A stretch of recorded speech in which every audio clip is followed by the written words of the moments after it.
Hi, I'm Emily Paskewicz. I am the Northern New England manager for the East Coast Greenway Alliance, and I'm based out of Brunswick, Maine. Greenway is a pretty big, broad concept. I think one of the easiest ways to think about it is as a connector of both people and places, and ideally that separates users that would normally be pushed off to a street or a sidewalk, that separates them and gives them the maximum amount of protection.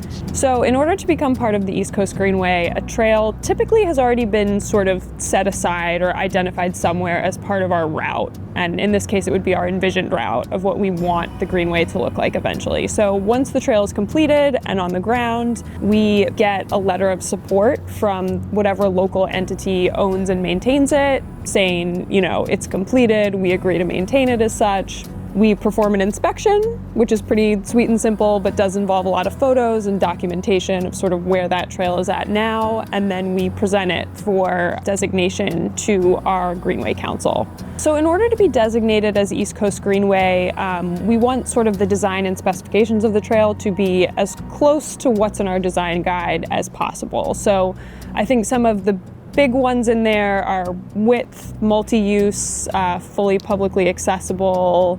Their surface needs to be ADA accessible, but it can be paved or unpaved.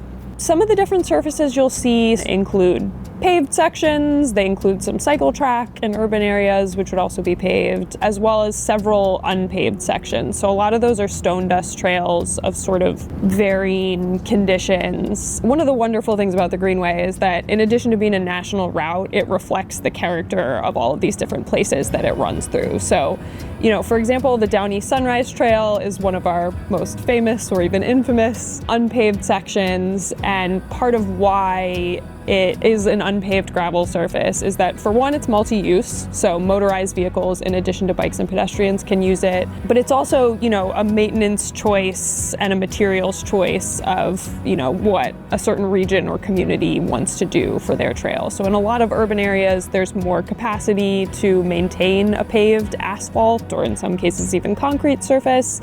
In some rural areas, there isn't necessarily that capacity, and sometimes it's even local preference. I've been at public meetings where I've heard a preference expressed for stone dust trails, which sometimes surprises me, particularly because we work with so many cyclists who tend to seem to want a paved surface, but that preference is out there too. My education is in landscape architecture. I'm also a licensed landscape architect, and that's sort of an interesting fit for the Greenway, which tends to be a little bit of a planning-heavy staff. My education and experience as a landscape architect informs my work in a lot of ways. One of them is thinking of even the narrowest of trail segments as a piece of public space and as a linear park, thinking beyond just the trail corridor itself and how people move through it, but how people actually can spend time and enjoy that space. Another is that landscape architecture has given me a lot of visual skills, particularly with mapping, renderings, being able to conceptualize what a piece of our envisioned route, for example, or a potential project could look like to sort of help sell that project to the public. So it's important for people to have these natural landscapes to escape to for numerous reasons. I mean, some of the big ones being health, mental health, recreation, and all of the benefits that natural spaces bring people in that way. Another is the increasing pressure of, development that we're seeing nationwide and along many, many segments of the Greenway. Putting a trail that is used by the public and is enjoyed by the public is sort of one way in which people can start to feel some ownership for some of these pieces of land and start advocating for conservation in a broader sense.